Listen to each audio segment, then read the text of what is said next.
Psych with Mike and Brett is now a book.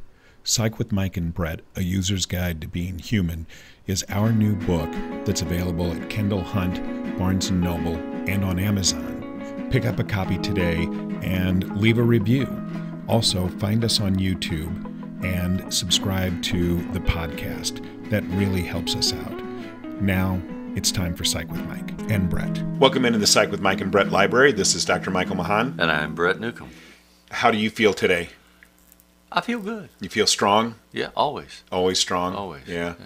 I came across an article. I sent it to you. I don't love the title, and I'm not sure that I love all of the wording, but I did want to talk about the concept. So the title of the article was 7 Subtle Behaviors of an Emotionally Weak Man, says Psychology. And obviously it's written by a person, Mr. Ledgerwood. But I don't know that I would ever use the term psychologically weak to describe anyone, certainly not any of my clients. Mean? Yeah. You don't have resilience? You don't Well, have that's what I would say. survivability? Yes, so that's what I would say. People who are resilient have these qualities. People who tend to struggle with resiliency have these qualities. I would never say psychologically, emotionally weak. My first assumption would be that if you would want to classify them as not being resilient, what's the level of trauma that they've experienced? Right.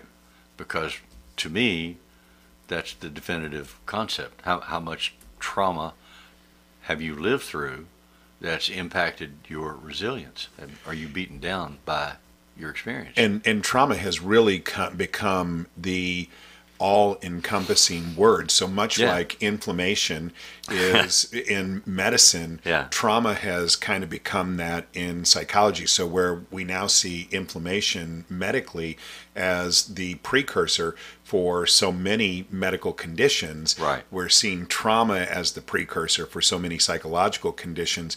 But the truth is that in the end, you have those things. So you have inflammation, you have trauma. The question is, how do you treat it? I've already got it. It's like, I can't go back in time and not have these things. So now how do I either deal with what I have the most effective way possible, or how do I learn how to become more resilient, right? That doesn't erase the trauma that I've experienced, but it may help me not have to repeat the trauma over and over again, which is what I think a lot of us do. We repeat situations unconsciously. It's called scripting in some forms of psychology.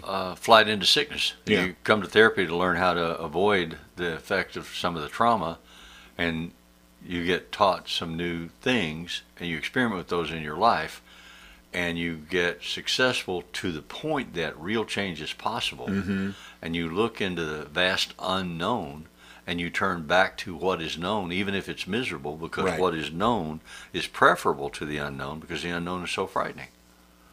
But that's an unconscious process. They don't do that on purpose. They reach a point where they say, I'm done. I've gotten better, but life hasn't changed.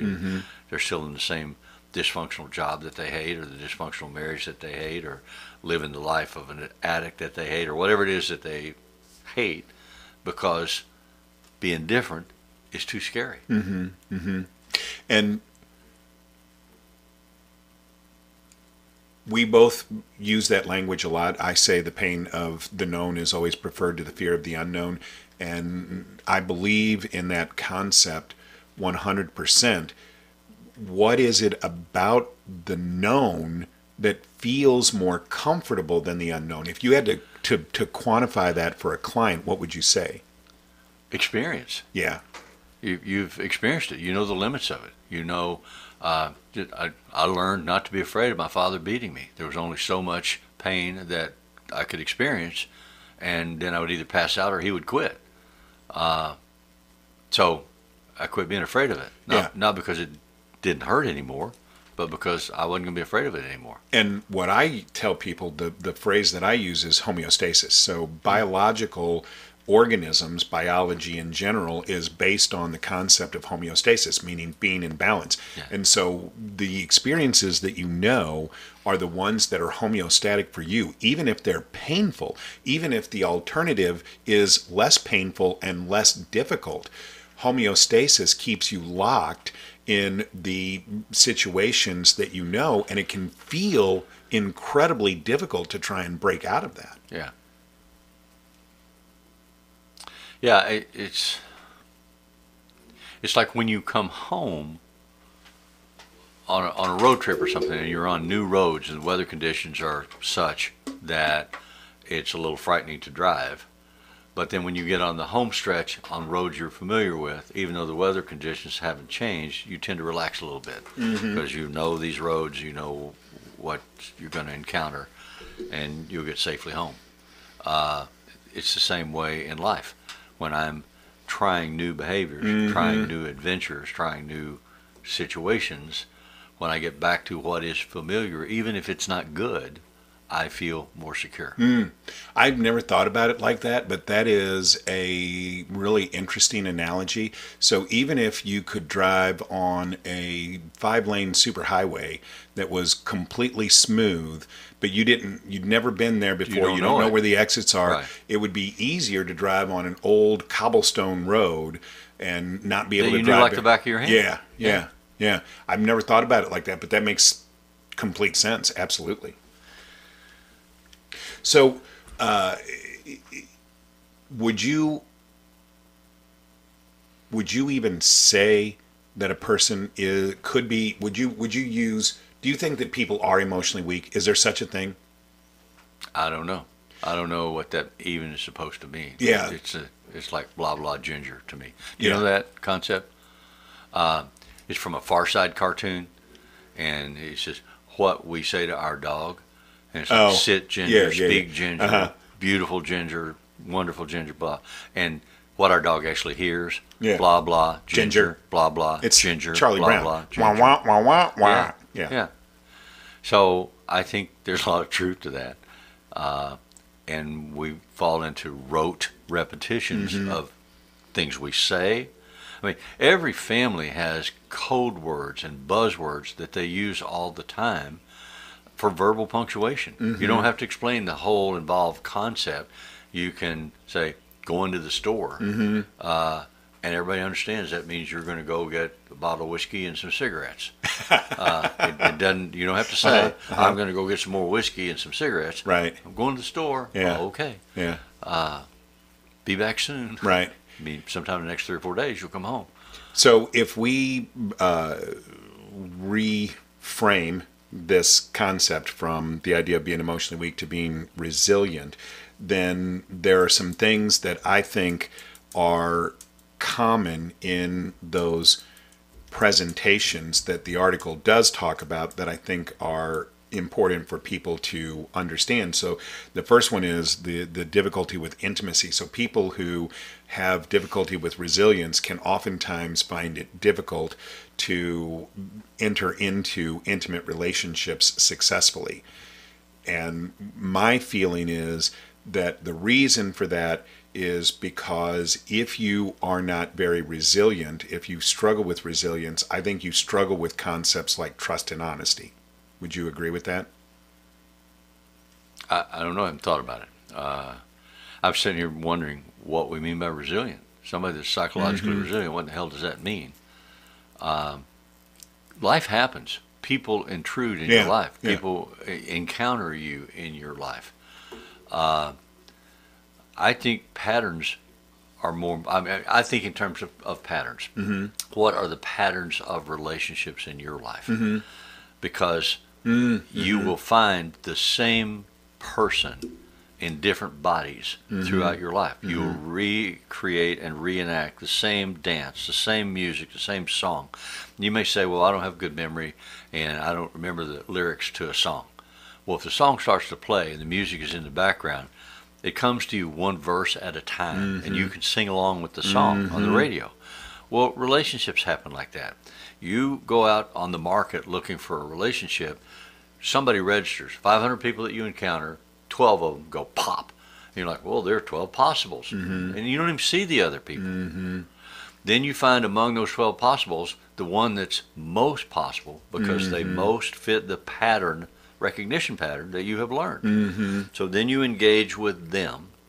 And if your selection process has been as good as I think it is, they'll engage back with you to the song that you both know. And if you reach the end of that functionality and you abandon that relationship, or they abandon it, and you're all wounded and alone, then you go out and look in the marketplace for another one that registers on your frequency, and then you'll ask them to dance and play the same damn record. So part of the challenge in therapy is to say, could we put a different record on? And could we? I mean, because people will say to you, oh, God, I hate dating. I hate looking for a new partner. It's horrible. There's nobody out there. And you say, well, there's this person, this person, this person. Yeah, but I'm just not attracted to them. Well, I know, because you're only attracted to the frequency that you know that has been unsuccessful for you, unsatisfying for you. The only satisfaction is in the repetition. So I would encourage you to deliberately select someone to go out with that you're not attracted to. And spend some time with this person as if it's a new record. And see what happens.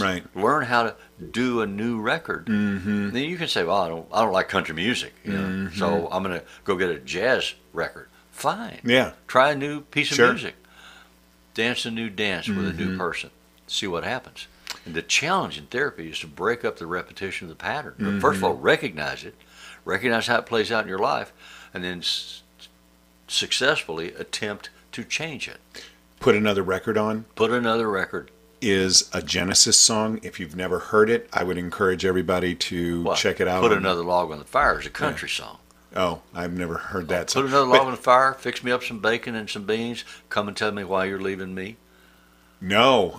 You don't know that song? I'm going to have to look that one up. You'll hear that one later today. Okay. So, but this is intriguing because now I'm thinking that another way of saying struggles with resilience is someone who can't identify or change patterns.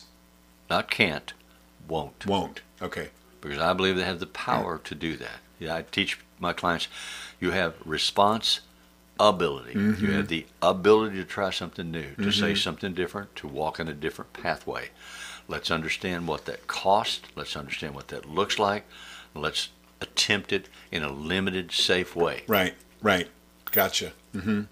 But you would agree, though, with that overarching premise that would be another way of saying someone who struggles with resilience is someone who can't or won't identify or change patterns. Absolutely. And so if you can encourage them through therapy or through any other means. Like we talked about the drama triangle. They're stuck in the victim role. They're stuck in whichever role they're in. And they really are comfortable in it. I mean, it's reflexive. It's automatic. They don't have to think. They just move along. And some days, crap falls on their head. Well, that's just the way it works. And then they do the same thing. And why is this always happening to me? Well, it's always happening to you because you keep walking in that room where that stuff is piled up and it's going to fall over. You don't ever go to a different room, or you don't ever clean that room out. Right. Well, I don't know. Never thought about that. I don't know that I can't. How do you do that? How do you clean out a room? How do you clean out a relationship? How do you set new boundaries? How do you say, don't talk to me in that tone of voice? Right. Don't move my stuff. Don't pick my things up and put them where you want them to go. And you can say that. How do you back it up? How do you... Exactly. Yeah. Especially if you're saying it with the people that always know the other music. Right. Because they're playing their part of the verse. I can't live with it this way. It has to be this way. It has to be this way. You know that it had to be this way, so you better do it or it's going to hurt you. And so as in corollary to that, one of the items that they talk about in this article that I think is one of the most frustrating is that people in this category that are struggling with resilience, they are oftentimes overly defensive. So when you talk about, don't move my stuff, then that person's going to come back with, well, I moved it because, right, it's not my fault. It's you weren't supposed to leave it here. You weren't supposed to. That's not where it's supposed to go. Right. Same old argument. And so for clients who come in and talk about the people in their lives are just so incredibly stupid and stubborn, defensive, or mean. Yeah, how do you deal with that? What if you had different people in your life? Well, what if you had someone in your life that didn't do that? Yeah. Let's try this in a different way. You say to me what you would say to them. Then I say something completely off script to you. How do you respond to that? How does that make you feel? Now I'm going to say to you what you always say to them. You say something different. I can't think of anything different. Yeah, that's a real problem. But work on that. Or you come up with the idea in therapy that you can then translate into and rehearse and practice in a safe environment. And then what I tell clients, when you get ready to practice these behaviors, like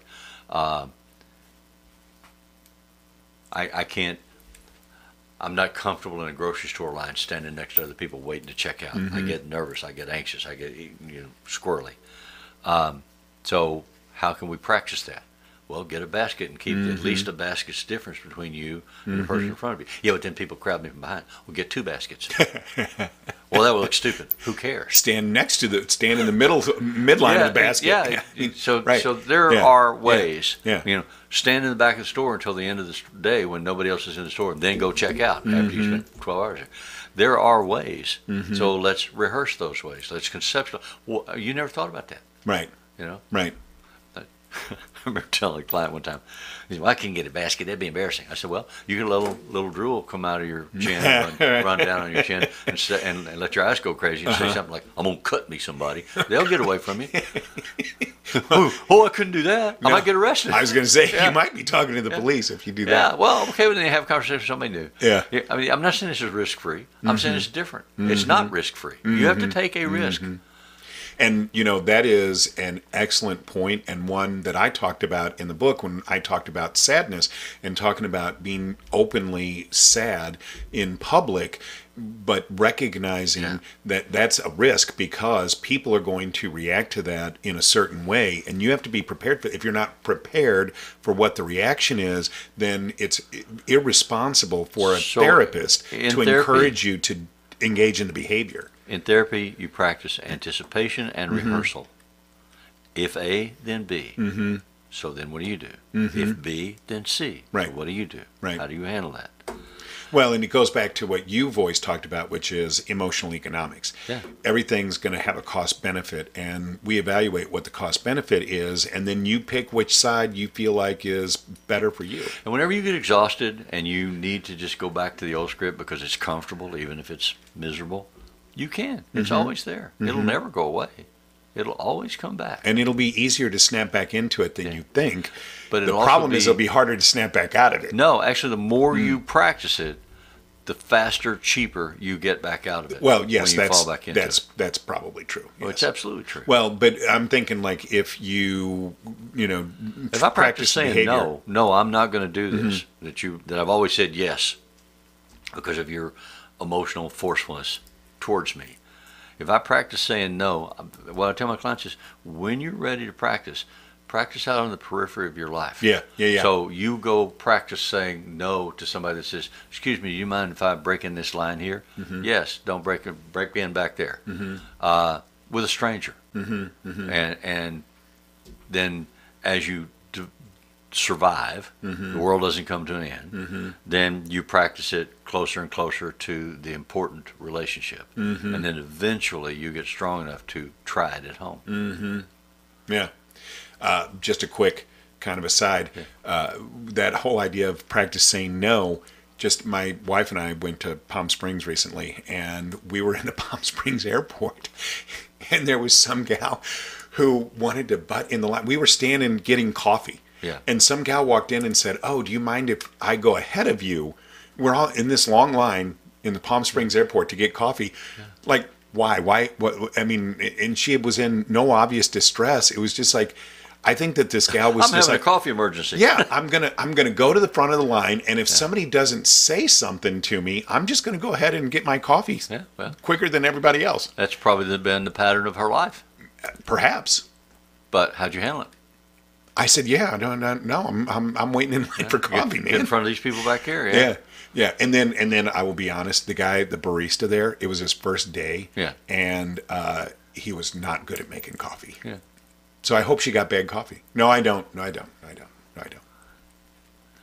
So the music that appears in Psych with Mike and Brett is written and performed by Mr. Benjamin DeClue. And if you didn't know this, we have a new book out. Did you know that? I knew that. Yeah.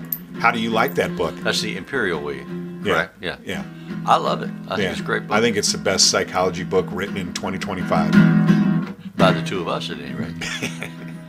So we would love it if you would pick up a copy of that book and even leave a review. We would especially like it if you would go and find us on YouTube and subscribe to the podcast there. That is super beneficial for us.